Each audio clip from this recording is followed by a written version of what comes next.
Okay, folks, welcome to another week, another Sunday night Futures Live.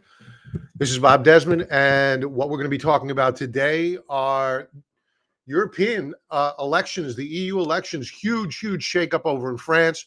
A lot to go over there. Is it bullish or bearish for stocks? I really don't think it's going to matter all that much per se, but I think that Europe may be turning a corner, and ideally, the United States will soon follow.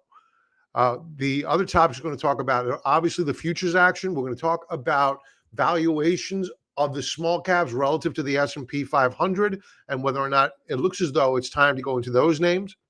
We will talk about the jobs data this past Friday and how the grift continues. However, the seasonality of the equity markets may just prove to be a bit of a challenge, and that jobs data may cause a little bit more pressure on the market than one might think over the course of the next couple of weeks, unless, of course, we get some really lukewarm inflation data. And we'll go over the upcoming inflation reports coming up this week. So let's get to it. First, let me do an audio check to make sure. I know I'm not sharing my screen. I'll do an audio check. Mr. Pete, welcome. Sean, thank you, sir. He reads my mind. Larry, email. Okay, so Larry, I have two emails for you. Just let me know which one you want to use, because one's on one list, the other one's on a members list. You tell me, just reply back to any one of them. Let me know, and I'll swap it out, okay? So we'll make that happen. I'm glad we worked it out, and we'll get you up and running, okay? All right, so let me share my screen because we have a lot to go over. The first chart that I want to go over tonight, usually I do the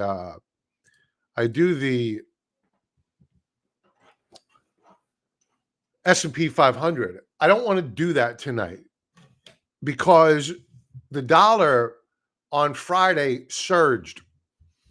One of the most bullish weeks I've ever seen on the dollar ever. Why? It's because on Thursday night Stock Charts Live, you can go back and check it out. I said that I think the dollar is going down.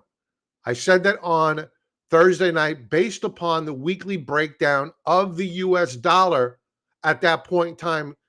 But as I always say multiple times during those live streams, I always say one trading day left to go. So how did the dollar close out the week? It was down at the lows of the week on Thursday night. Let's take a look at what it did last week. Bullish key reversal bar. If you're not familiar with what this terminology is, 5-part video tutorial, my top 5 favorite candlestick patterns, free. Link below. Take advantage of it.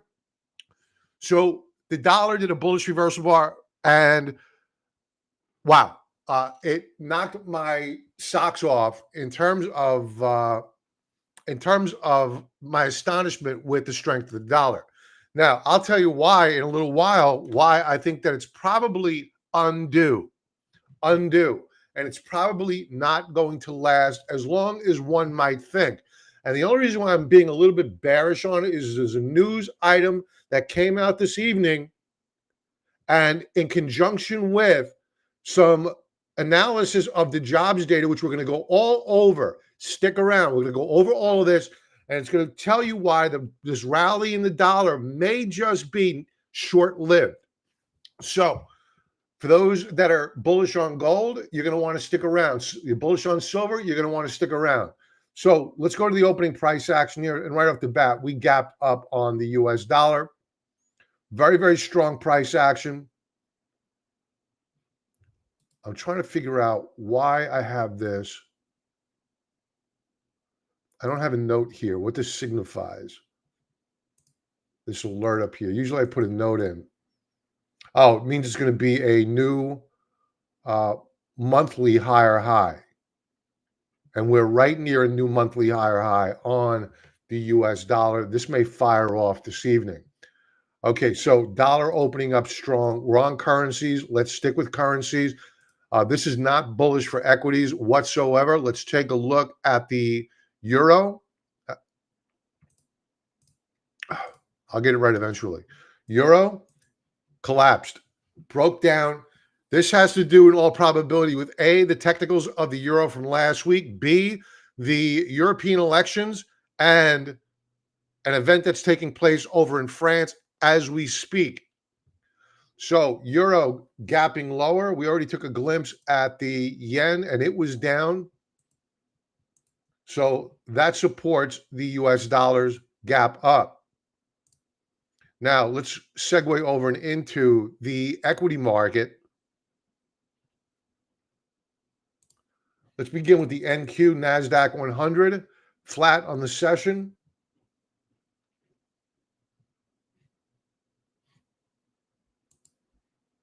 We're going to be talking about seasonality for the Qs and for, I want to do the IWM, the small caps as well. Seasonality for the next 3 weeks.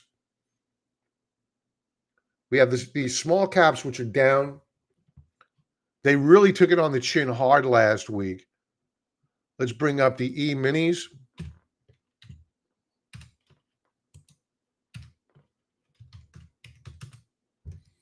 E-minis are flat-ish. Do we have the Dow up here? The Dow may be up.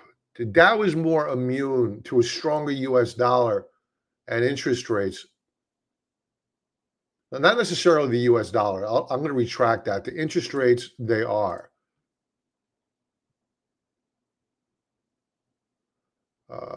Dow. Yeah, the Dow is up. It's doing better than the other indexes at the open here. So at current, the equity market appears to be absorbing this dollar gap up fairly well. But what we want to take a look at is the 10-year. What are we doing?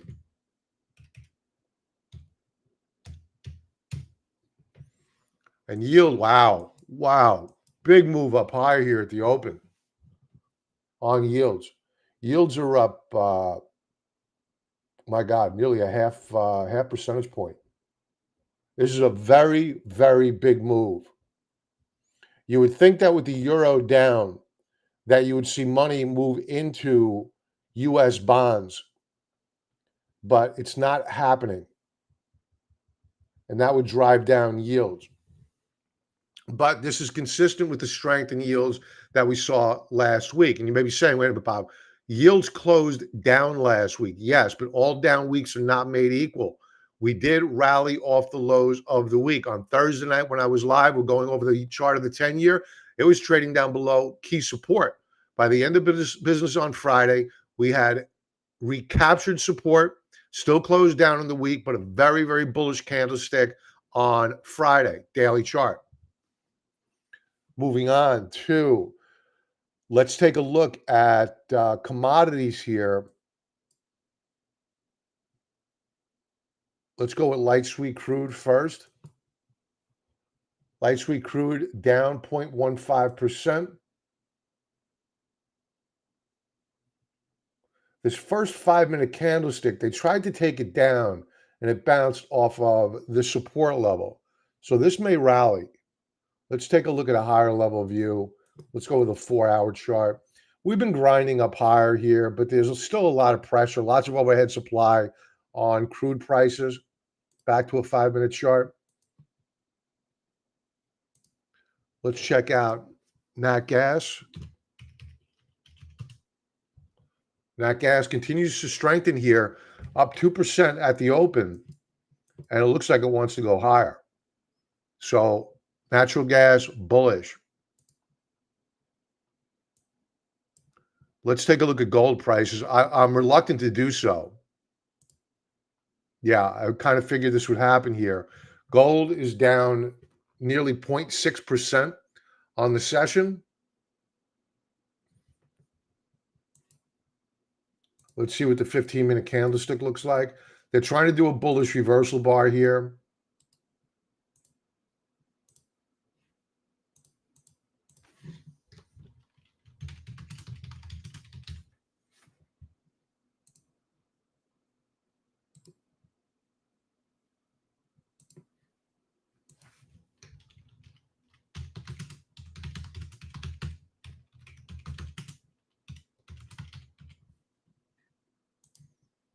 Okay. Looking at silver. Silver down nearly a half percentage point.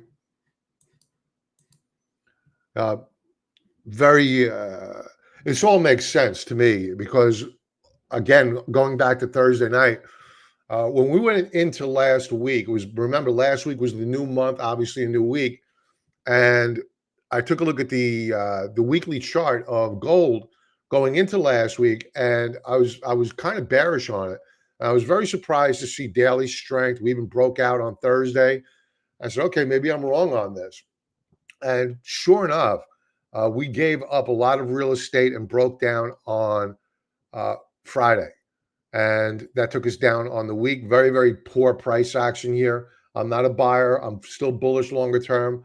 We can go over the reasons why in a little bit, but you want to avoid these names at current because they are coming under not just daily pressure, weekly pressure, and some monthly pressure. Because in the case of gold, what gold did in May and April is that on a monthly chart, it tapped the third standard deviation Bollinger Band and then dropped off.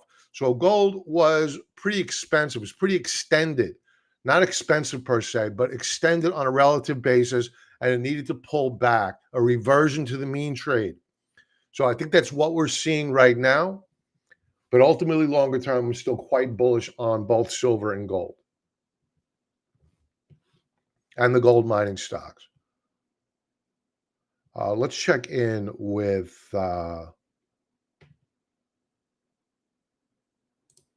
commodities. Corn prices have been on a tear of late, and that continues. Here's the weekly view.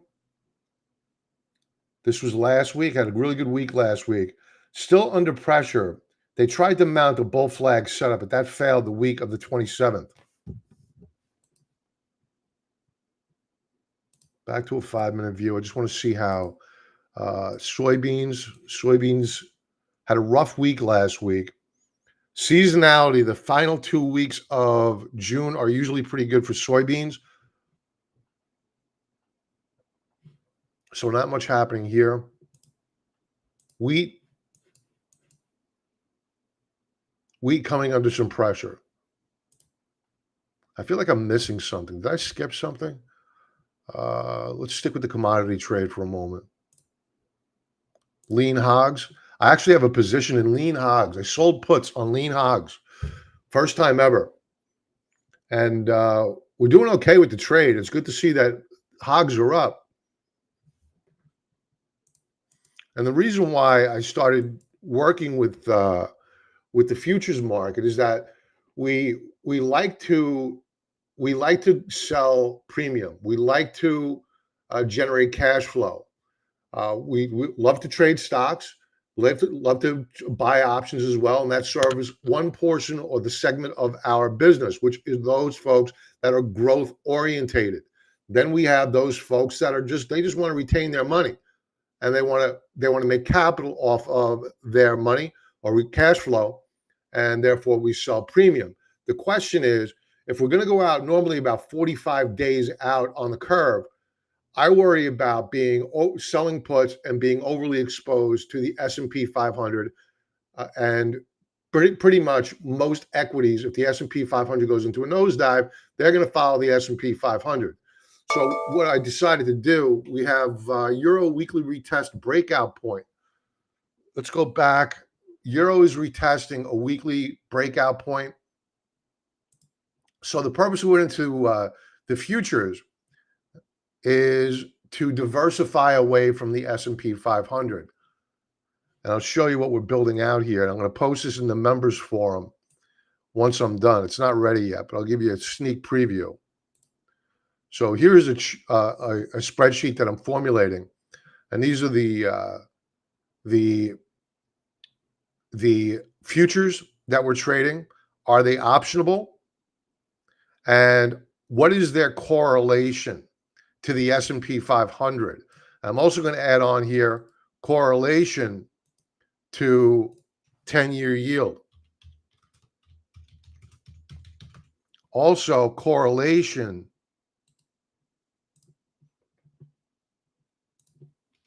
to USD.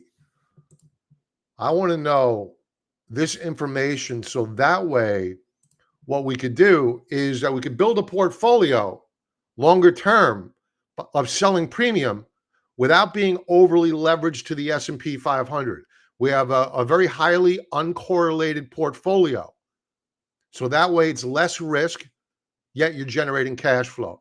This is what's coming out in the coming weeks. So I'll be posting that in the members area. I may just make it a web page. I'm probably going to do it that way, have it very, very dynamic. Okay, so I wanted to go back to the euro. We had that alert that fired off. Let's take a look at that. That was a weekly breakout point. Oh, wow. Euro is really broken down here.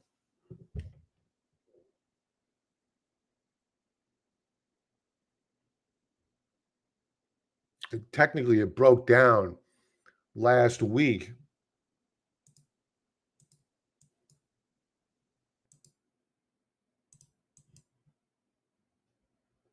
I think what could happen here, and it probably will happen, I'm going to go over the whys in a moment. I think we're going to retest. We're going to rally back here. Perhaps not tonight. A lot's going on in Europe tonight. May not be tonight, but soon.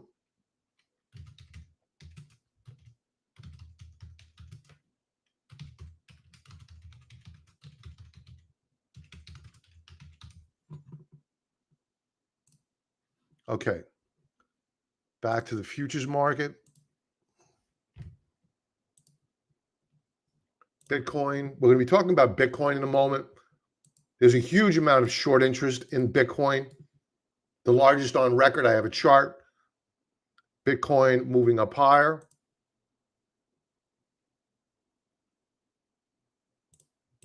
Feeder cattle. This is going up. This is a 30-minute chart.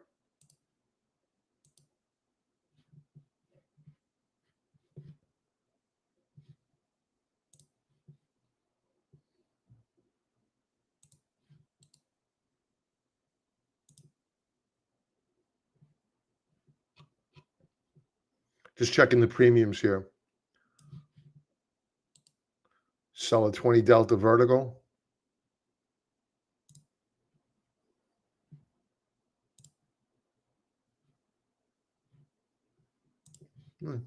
Interesting. Okay. What else do we need to go over here? That's live cattle. How's live cattle looking? Not as good. Okay. I think we covered it. Palladium. We own some of this. This is down again. Actually, yeah, it's down again. It's off of its lows, though. Platinum. Platinum's up. This has really been beaten up. And this is going to be a reversion to the mean trade. This will probably fail.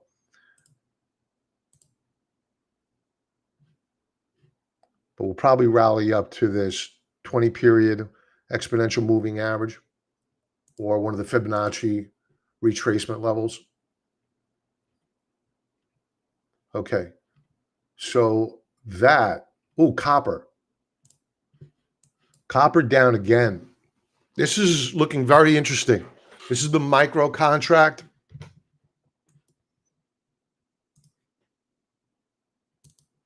They're going to need a lot of copper to build out our infrastructure. I think that copper is looking, it looks horrible on the chart, but I think this is probably a very good buying opportunity longer term for copper.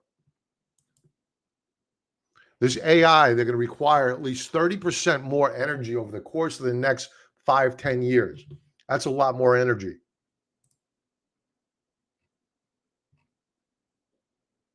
Okay.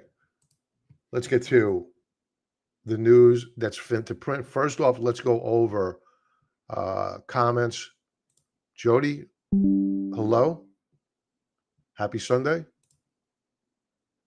Trader Isaac, welcome. Joel, hey Bob, gonna possibly have a boring Monday, Tuesday before CPI?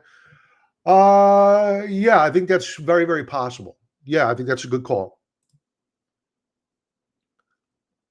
I'm going into the week short IWM. Looks pretty sick. What do you think? Yeah, the daily and weekly chart of the IWM does not look good at all. We're going to go over that chart in a little bit. I'm going to make myself a post-it note reminder because, I'm going to go over the reason why longer term I'm somewhat looking at the IWM or the small caps as an opportunity here. Everybody hates them. So the contrarian in me says start looking at them, but I'm a contrarian with common sense.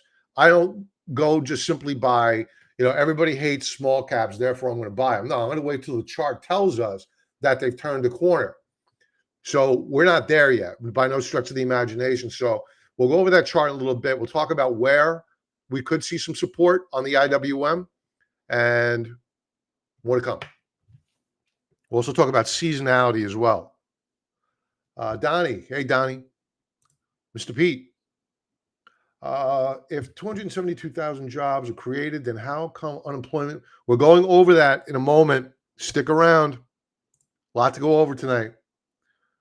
Bob, I've owned gold for a number of years now, so I own it. I have no electronic gold at current and no futures on gold.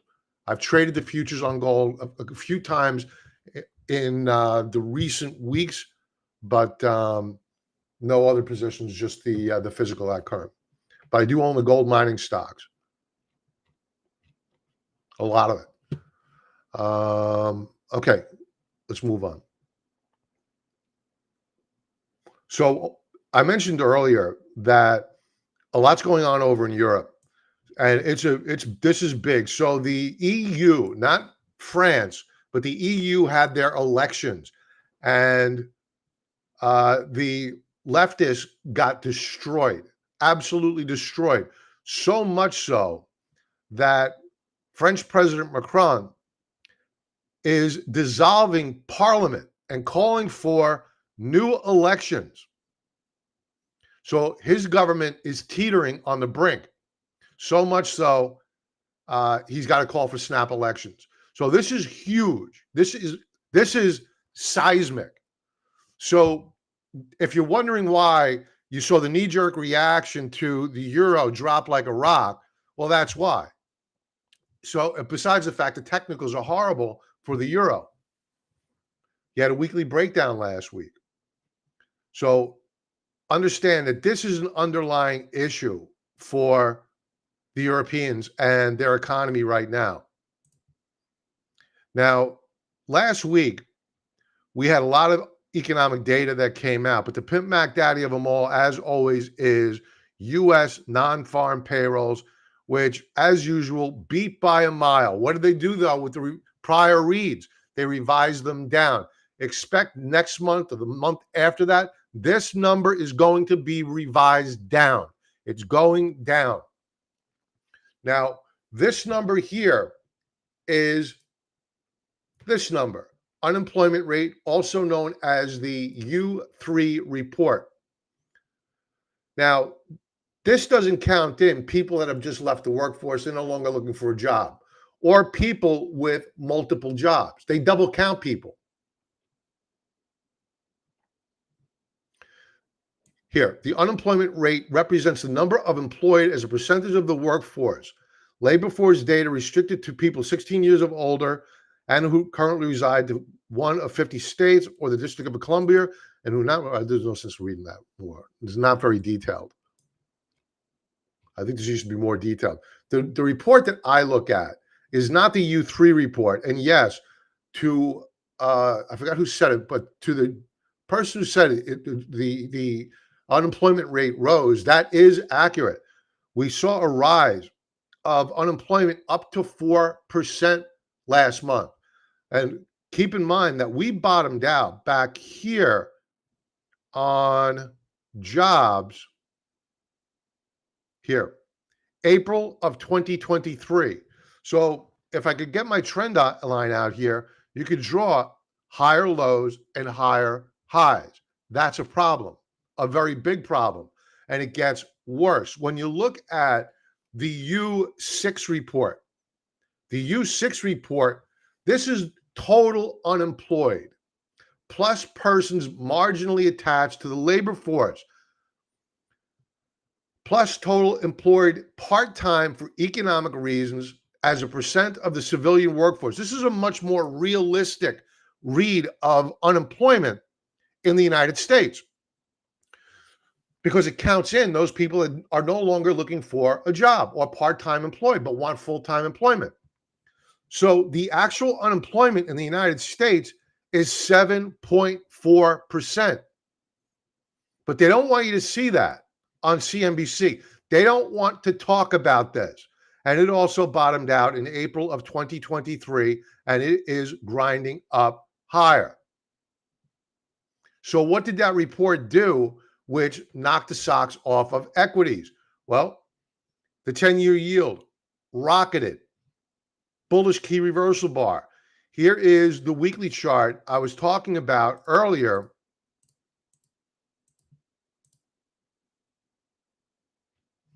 And you could see that earlier in the week, we had broken down below the lows of last month. Yet, we managed to rally back, bounced off the 50-period moving average, and closed back above the 20-period moving average. All down weeks are not made equal. To me, this is bullish. Now, is it justified that we got the rally in the dollar and the sell-off in the bond market causing yields to move up higher on Friday? No, I don't think it's justified. And I don't think it's going to last. The reason is this, is that when you take a look, and I've spoken about this in the past, there are two surveys that are put out there. One is called the Household Survey, where they go to people and they say, listen, do you have people not working in your home? Yes, no, part-time, whatever. That's the Household Survey.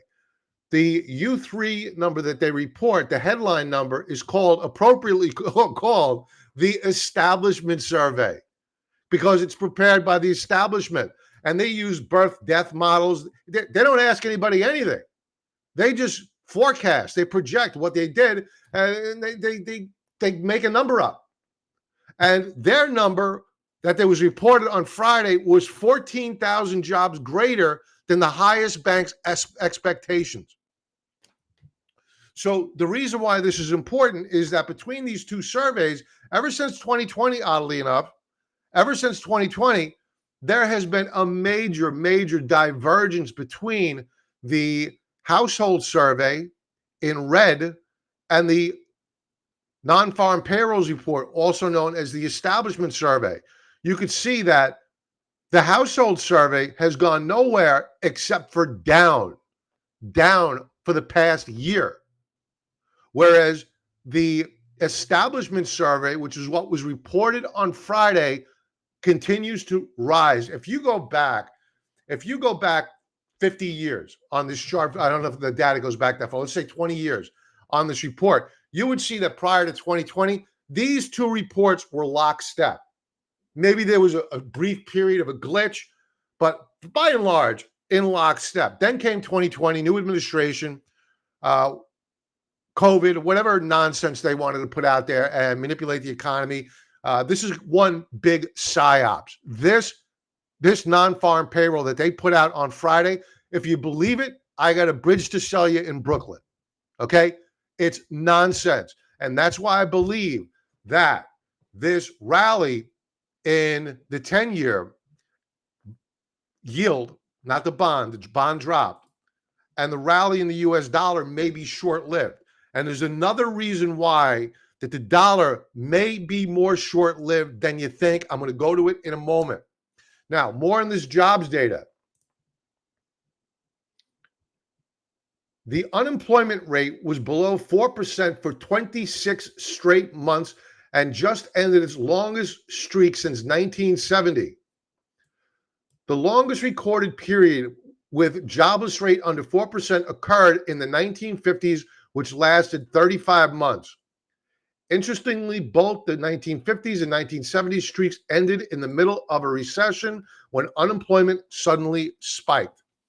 Meanwhile, the U.S. economy has added more than 100,000 jobs each month for 40 straight months. A recent surge in part-time jobs is creating the illusion of a strong consumer. We know that's not true. Just look at credit card debt and savings. Credit card debt is through the roof. Savings is the lowest, one of the lowest on records, well below COVID, where it increased to 30% because nobody was spending. They were getting stimmy checks and they were buying on Amazon junk that they didn't need. In reality, millions of Americans are working multiple jobs just to pay their bills. And here is U.S. employment is down. U.S. full-time employees down 1.16 million year over year. This is by the government's own data.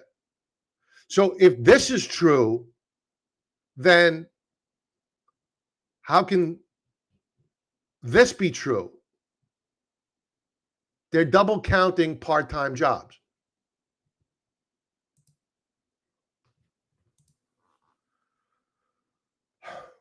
Inside the most ridiculous jobs report in history.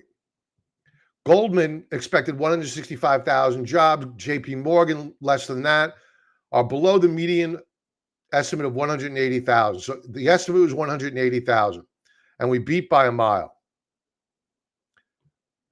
That was a 4 sigma beat to estimate unheard of in the past year. And while average hourly earnings continue to show an unexpected increase, this is another reason why stocks dropped on Friday, with both the monthly and annual points coming in hotter than expected. This is a problem. It's not for, I don't feel bad for the guy that's making more money. I'm happy for him. But in terms of the way that Wall Street looks at that data, they hate it. They despise it. So does the Federal Reserve. They don't want you making more money.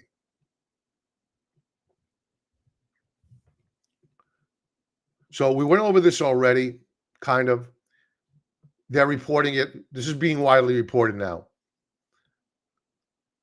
Now here's another visualization. This is what I mean by the double counting job. They're counting part-time jobs as a full-time job. So job changes since May of 2023. Full-time, down. Part-time, up. And then when you take a look at this is just astonishing.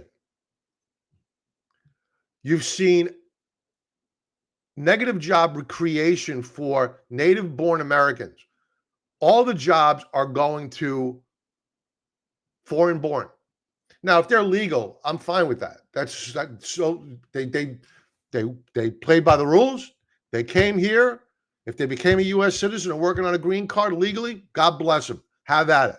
But if these are the illegals coming over that border, taking jobs here, which is what I believe that they want, along with votes, then this is a major, major problem.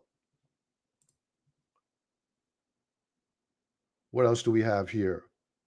The rise in unemployment rates yesterday highlights the critical importance of macro signal, which has consistently predicted severe downturns in the labor market. If history is any guide, this is the beginning of an upward trend in unemployment rates, not the end of one. And very, very true. We went over both of those charts, U3, U6, right? What do we have in both of those charts? Higher lows, higher highs, both bottomed out April of 2023.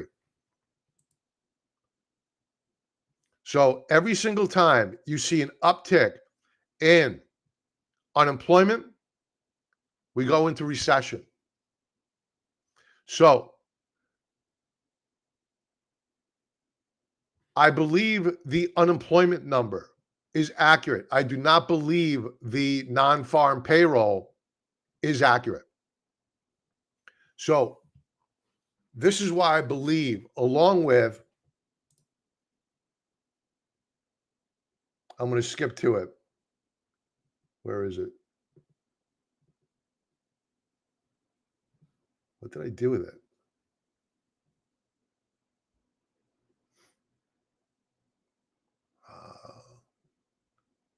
What did I do with it?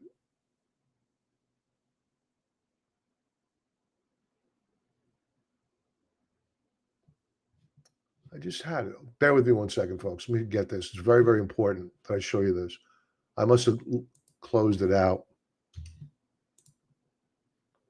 because this is extremely important for those that are dollar bullish.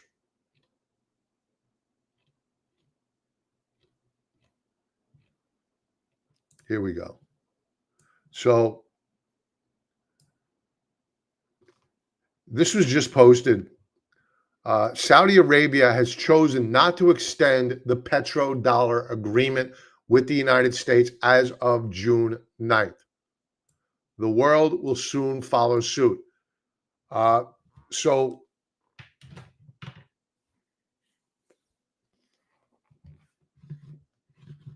in 1971, for those that are not familiar, in 1971, when the French demanded, they took a warship and they sailed it over here and they demanded their gold. And we didn't have it. And they closed the gold window, basically taking your US dollars, swapping it out for gold, because that was the commitment. That was the promise. We reneged on that promise. We defaulted on that deal. So the dollar, monthly may be too noisy here. The dollar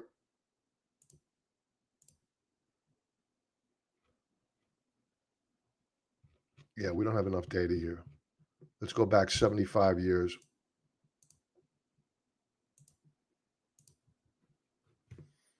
Here you have it. It's not really reflected. There's not enough data on this report.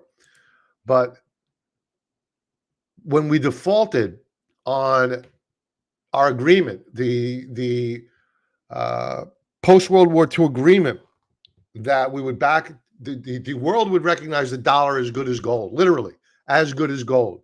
We just started printing them. And we had Lyndon Baines Johnson, guns and butter policy, Vietnam, plus the New Deal. Was it the New Deal or the Great Society? One of the two. I get him and Roosevelt confused all the time.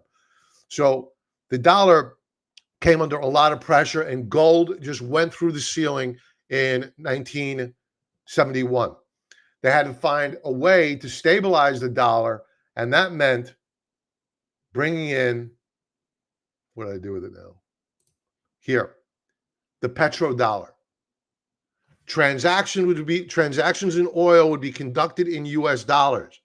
That is now going away. So the world, ever since we weaponized the dollar, when the Russians invaded Ukraine, we weaponized it, we seized assets. The world just said, whoa here. That stimulated BRICS. Now you have more transactions being conducted in gold than you do in euros. And that is only going to rise. That's why I believe the pullback right now in gold is a brief one, because the dollar is a flawed currency. It's going to get weaker over the longer term, perhaps not short term. You saw it gap up today, even though they're going to end the petrodollar.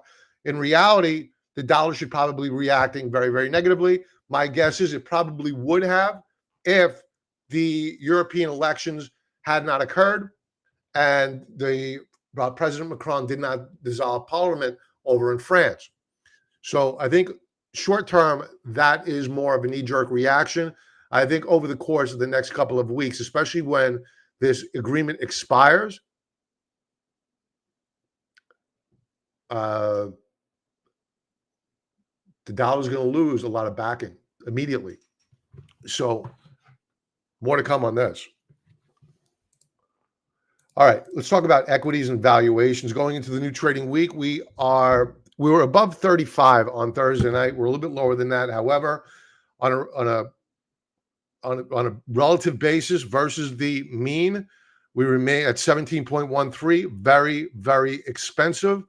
And on the Buffett indicator, despite Friday's pullback, we remain very, very overvalued, just below that 2 standard deviation bar. Now, the S&P 500 weekly view, seasonality-wise, we're using TrendSpider, 35% discount code below. We hit new all-time closing highs last week. Now, the problem here is that we're flirting with this fractal resistance level, and we may need to do another check back to this rising lower band of support. And I think it's probably going to happen because when you take a look at the seasonality for the S&P 500 on a monthly time frame, it's better than 50%, but that's really not good odds, right? It's rather poor odds. And when you take a look at a weekly chart, it gets worse. We're heading into a period where you have a very, very weak S&P 500 for the next 3 weeks. So seasonality is not working in favor of the S&P 500. We have a catalyst to cause equities to come under pressure. That is rising yields and a rising US dollar and rising unemployment. But those are going to come back to us in a few minutes when we talk about the Fed rate tool and what the Federal Reserve is going to need to do, because I do believe that yields naturally will go up by themselves. I do think that the Federal Reserve is going to need to act fairly soon, though. Now, when you take a look at the triple Qs, and I want to take a look at IWM as well, that's a small cap ETF. Triple Qs, I believe, are less worse in terms of seasonality. In terms of price action, I think we could head up here to this quarterly resistance level. You may be saying on a weekly chart, we are, but we also are able to, on TrendSpider, on a weekly chart, and on a daily chart, I could do the same thing, overlay quarterly support and resistance. So I think we could still head up here to around 477. Remember, we had a new all-time closing high last week. Friday was not a good day. However, the path of least resistance remains up. Again, a lot of people call themselves contrarians. If you're calling yourself a contrarian and you're betting that the stock market is going to go down simply because it's going up, you're going to go broke. You're going to blow up your account. The market's going to tell you when it's done going up. Right now, the market is saying it wants to go up. At least the Qs do. S&P 500 at resistance, coming under a little bit of pressure in terms of price action and seasonality. In terms of seasonality for the triple Qs, not as bad. In fact, it's better than, not great, better than the S&P 500, where we begin to grind up higher over the course of the next couple of weeks.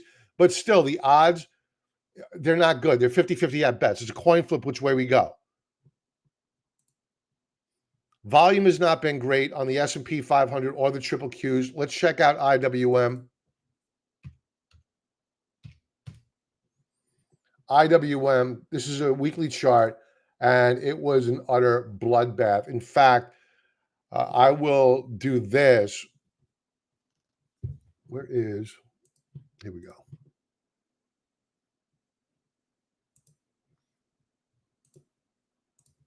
Here's your upper band of resistance.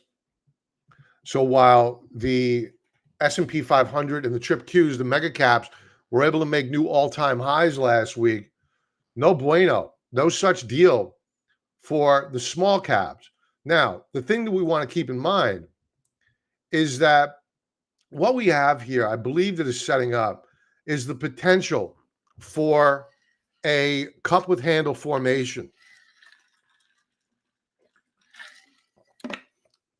We have broken out of a base, a multi-year base, but that cup with handle, we're just building the right side of a massive cup. So I think that this is a good opportunity, especially if you have the time horizon, to begin not invest all your money, but to begin to dollar cost average into the small caps and mid caps for that matter. Because short term, bearish. Longer term, we're breaking out of a nice base here. We have a lot of overhead supply. It's going to take a lot of time to get through that overhead supply. The same doesn't hold true for the Qs and the S&P because they're at all-time highs. Let's take a quick look at seasonality. Seasonality over the course of the next few weeks is better than the Qs, better than the S&P 500. And this is data going back 19 years. MDY, mid-caps. Mid-caps broke down last week as well. Now, unlike the IWM, the small caps, the mid-caps were able to put in an all-time high back in March. But we may just have a double top here. We broke back down below quarterly support in dash line and weekly support in solid line last week. So the path of least resistance at current appears to be to the downside for both IWM and the mid caps. We'll go over more charts in a moment, but let's stick with the IWM for a moment. So this is a percentage of those companies that were profitable during the tech bubble, financial crisis, COVID-19, and at current. Only 10%, only 42%, scratch that, 42% of companies, IWM, small cap companies, are unprofitable. Think about that. Only 10% of the large caps, 20% of the mid caps. So clearly, the small cap arena is coming under some pressure, or has been under pressure. Why? I think it's because of the debt that the government is piling on. They're sucking capital out of the system, interest rates rising, and that is hurting the small caps. But if we do get rate cuts, that's probably going to be a reaction to something that's gone wrong in the economy. Everything will go down. Small caps, mid caps, large caps. What may be first to come out of that downtrend could be the small caps, because we have yields back down to near zero. The Russell 2000, the S&P 500 ratio is now at its lowest since 2001. In other words, small caps are at the cheapest relative to large caps in 23 years. Over the last decade, the S&P 500 has rallied 178%, outperforming the Russell 2000's gains of 108%. Year-to-date, small caps are up just 2% compared to a 12% surge in the S&P 500. Either the small caps are undervalued or the large caps are overvalued. Given the fact that you have 42% of the companies in the small cap arena that are unprofitable, it's hard to make the argument that the sector is undervalued. Individual companies, though, different story. So I think that it is a stock pickers market in that arena.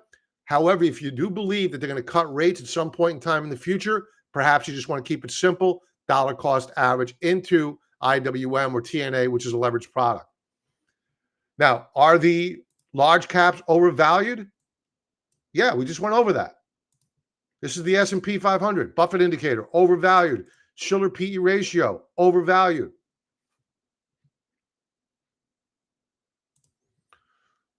So here we have the expectation. I want to refresh this because it changes. Expectations for a rate cut. Going into Friday, we had a read of in the 60s that they were going to cut rates in September. By the end of business on Friday, it was back down below 50%. November, still 65%. This was December was up in the 90s, now 85%. I've always questioned the September rate cut. I've always thought it would be December if they're going to go in 2024.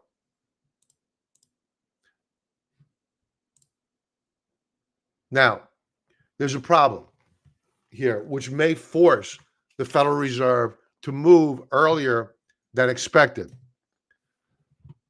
She needs him. He does not need her.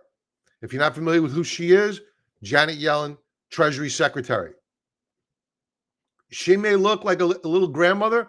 She's pretty sharp. Why does she need him? A record 9.3 trillion U.S. federal debt will mature and must be refinanced at much higher interest rates over the next 12 months. This is up a massive 4.7 trillion or 102% in the last 4 years.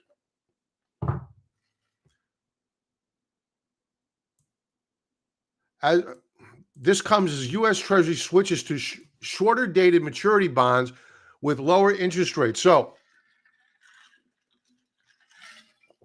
that is actually inaccurate.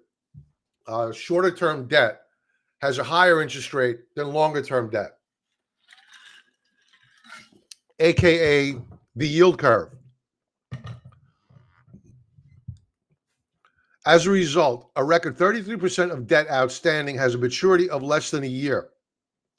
Meanwhile, well, what is accurate here is that I think that they misworded this, is that the debt that they're going to roll over, the shorter term debt, they have at lower interest rates, they're going to have to roll it over into short-term debt rather than long-term debt, and they're going to be paying a higher yield rather than going out 10 years and paying a lower yield.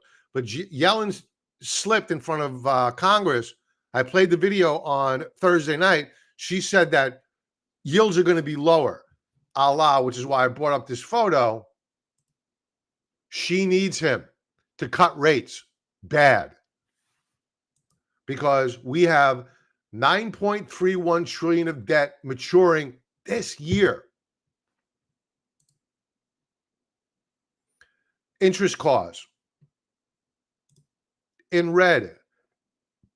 This is the interest on that debt. It's above defense spending already. We've talked about this. It is rapidly approaching the equally skyrocketing cost of Medicare. So you look at this chart and you wonder why the small caps can't catch a break. It's because the government is causing inflation. The servicing of that debt requires more capital from the private sector, stolen to go finance that new debt and the old debt.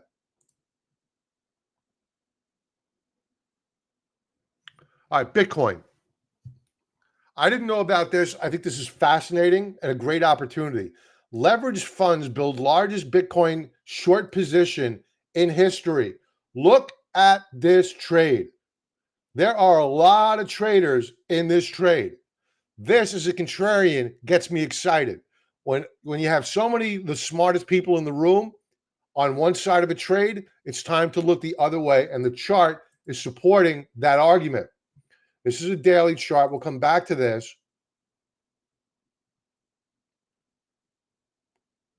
We're down on the quarters still, if you could believe that.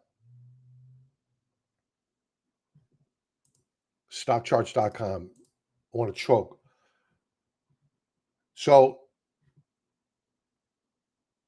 we're at the precipice. The phrase I always like to use at a time like this is a weekly chart.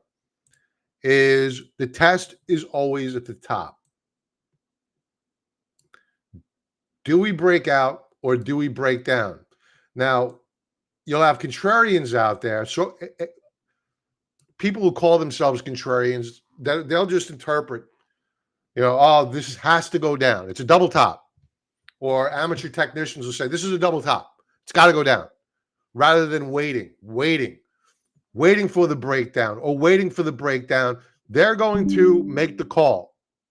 And their ego is going to take charge of that trade. Now, I think that in all probability, this is going to break out. Why? Because I think the dollar is in serious trouble.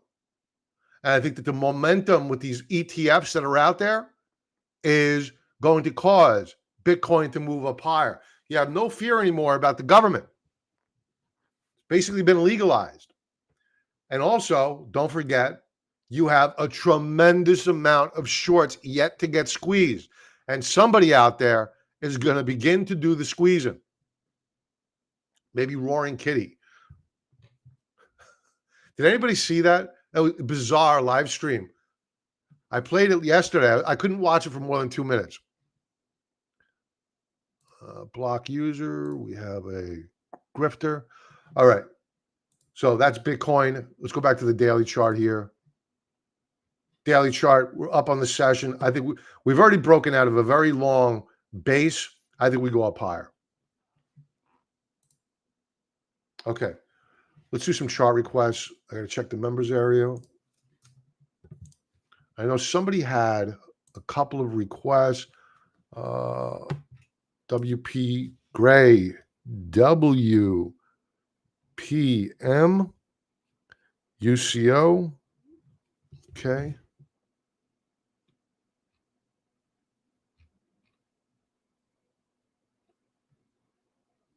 Yes, very good point. That is a fact. Um, Donnie, World Bank's draining the country because lawmakers could not say no to the offer. True. Okay. Is that it? Let's see what the members want.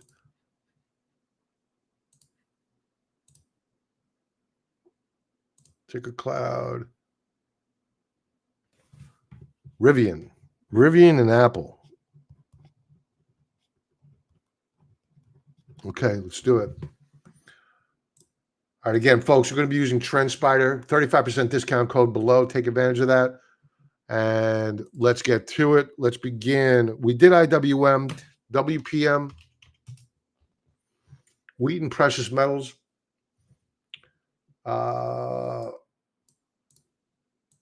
Yeah, a heck of a run here, but this went into an ascending wedge formation, and it broke that wedge. I think you got to wait on this one. It's going to continue lower. Probably around that $50 level, maybe 50, 50, 49, in that range. Stokes rolling over. I'm not a buyer here. Not yet. Daily chart, daily time frame. These are automated trend lines. If you're not a technician, this product is for you. Click of a button, bam, algorithm tells you, oh, you have support below. So we did close at a Fibonacci support level, also at a rising uptrend level. Do we break it? The market's going to tell us that. I think probably yes. Might we bounce first and then break? Sure. Volume very heavy on Friday. I wouldn't short this yet. I wouldn't buy it though.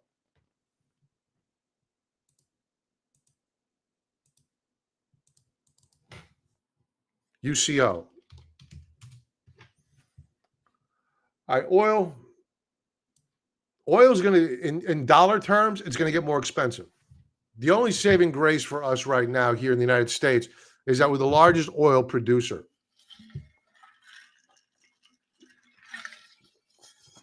If we were not, oil would be skyrocketing right now with the anticipation of the end of the petrodollar.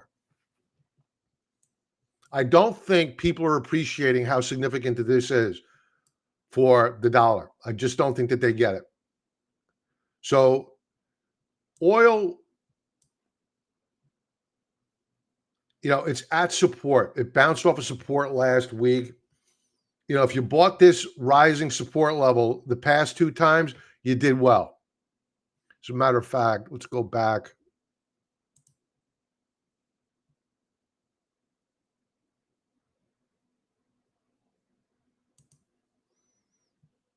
Yeah, not much history back here. But the last two times you did well for a trade.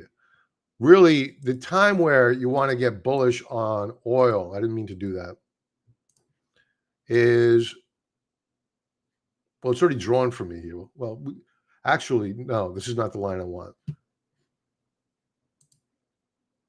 Right here. Where things are going to get real for oil or UCO is a close above, let's call it $34 on the UCO. That means that we have broken out above all of this overhead supply back here, or most of it anyway. So if you want to be a nibbler betting that this is going to hold the support level, fine. I would use a stop right below, let's say like $27 a share in that neighborhood. So, and keep an eye on the dollar. Generally, they're not highly correlated, the dollar and UCO or oil. They used to be, but they're probably going to become uncorrelated again because of the end of the petrodollar. So this may get bullish real quick at the end of the petrodollar. So I would dollar cost average in here. I would not be an aggressive buyer. Daily chart. Yeah, we bounced late last week at resistance. You know, for a trade, there's nothing to do here. I wouldn't short it. I wouldn't buy it. I would sell premium. I would sell premium. Sell strangle. I would definitely sell premium because it's probably not going anywhere soon.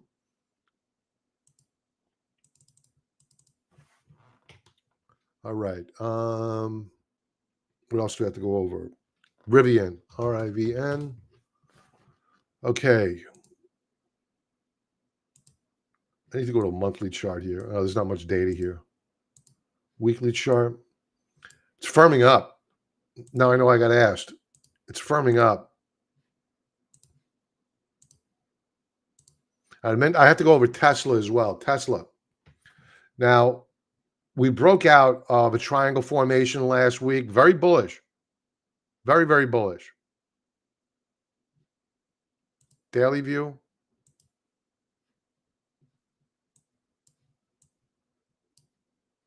Broke out on a daily time frame as well.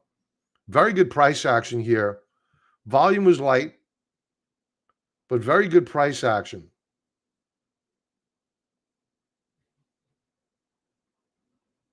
Let's check out seasonality.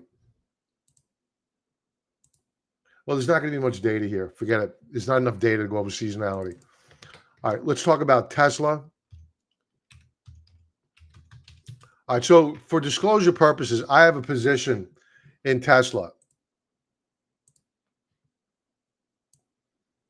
And I'm long of it. And I haven't been long of Tesla in quite some time. So let's talk about the whys behind the trade. We've stopped going down. And they tried to take it down on Friday, but they rallied it back just to close down about 30 cents on Friday, something like that. It was down $2, and they rallied it back by the end of business. We're in a very, very tight trading range here, a triangle formation, if you will. And this is going to get resolved really, really quick.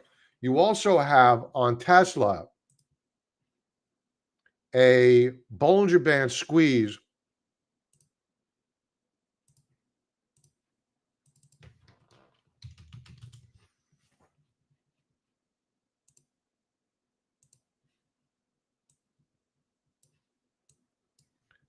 Note how you have in black your Bollinger Bands inside the Keltner channels. And this is a very, very tight Bollinger Band. So when you get this set up, it can go either direction, up or down. But I think that given the fact that we've already had the sell-off in Tesla and the rally back and the flattening out, I think we're putting in a higher low. And that we could break out in the coming days. And the reason why I'm so bullish in terms of when it could break out, in light of the fact that we showed earlier that seasonality is not good for the next 3 weeks. Well, when you take a look at the seasonality for Tesla for the month of June, going back 14 years, it's up 71% of the time. That's tied for the best month out of the year with November. So seasonality, very favorable here for Tesla. Let's go intraday, 4-hour view. Again, such a tight trading range. And you have a Bollinger Band squeeze set up on a 4-hour time frame, on a daily time frame. Do we have it on a weekly? We have it on a weekly time frame. Again, Bollinger Bands here. Let's take these drawings off.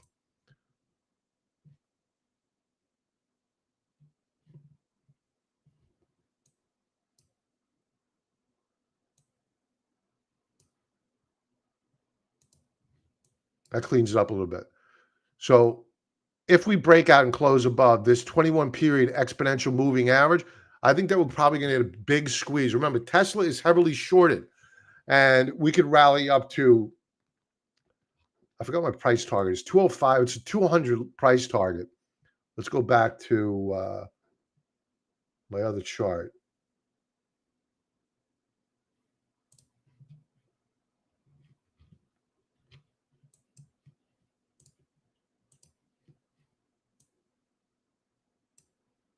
You're going to have resistance at 187, then at 190. I think we can head all the way up here to around 229 on Tesla. Between 210 and 229 on Tesla. That would be a nice swing trade. So that's the bet on Tesla. I think that this gets resolved to the upside. And I think, let's go to comments. What happens if U.S. loses petrodollars? Well, yeah. So what the world is saying, I've always said that, when our economy is going into free fall is when both the U.S. dollar and our bonds, the treasury bonds, decline for any length of time at the same time. What that means is that confidence, global confidence in the U.S. dollar and its ability to back its debt or repay its debt is diminishing rapidly. The Chinese, they're out of the treasury market. They're buying commodities. They know what's coming down the pike. India, same deal. So if we lose the petrodollar backing, it's going to take time for other currencies to fill in the gap. Could be gold. The Chinese renminbi is growing in usage. I never would have thought it would be a challenger, but it could quite very well be. Euro could be a challenger. But the dollar, I said it when we did it. The minute that we weaponized the dollar, took Russia off the SWIFT system, we doomed ourselves. And now it's coming to fruition. SLB, Talon. Hey, brother. Curious about SLB. Another one with SLB. Okay, Donnie, hey. You're welcome, Sean. Have a good night. We'll go over SLB. We'll take a look at JP Morgan. We'll call it a night. Japanese are also selling treasuries because of the yen. Yeah, well, that's the yen carry trade reversing. So yeah, they need to repatriate. All right, let's go over SLB. Schlumberger monthly chart.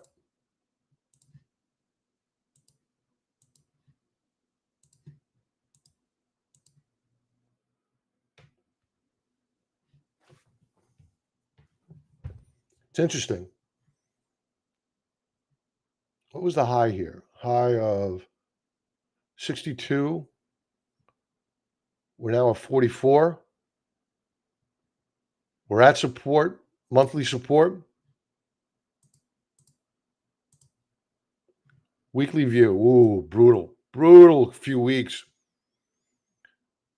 I think we're coming down here. I'd be a buyer here between 42 and $40 per share. You have a nice volume shelf here, which is like a diamond jig to a barracuda. So what I'm going to do here is I'm going to create myself a little bit of an alert.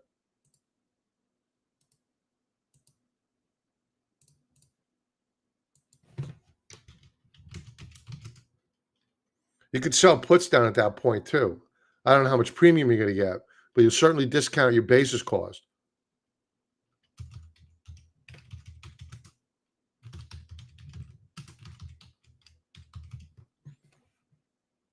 We'll keep this active for a few weeks. No rush here to get into this. So once we get down into this range, I'd be looking to buy SLB.